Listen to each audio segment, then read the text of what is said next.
When we talk about sustainability, we often talk about population as a problem, and it certainly is in many parts of the world. But in many parts of the world, population has stabilized or is falling.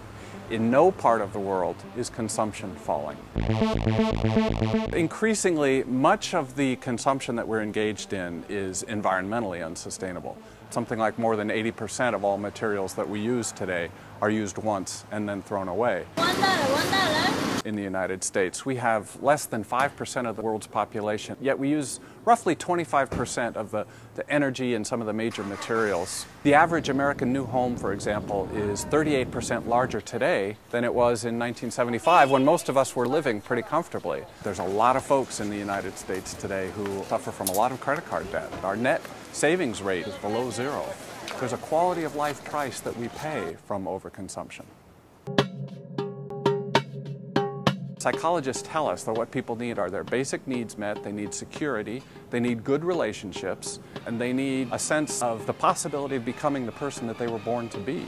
The way that we consume actually retards advance on some of those fronts. If we're working long hours, concerned about getting more money so that we can pay a high mortgage or buy a new car, we may well be sacrificing relationships.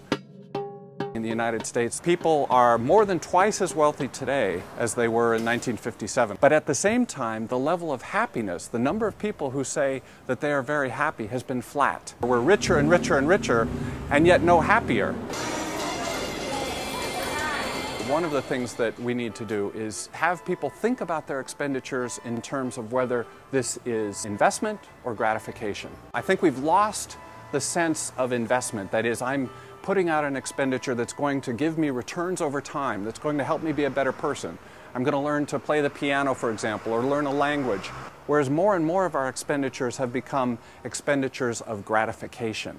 And there's nothing wrong with that to a point. It's just a question of balance. And then when we do consume, because we all have to consume, to be looking for green labels, to be looking for evidence that the product is recycled and is recyclable.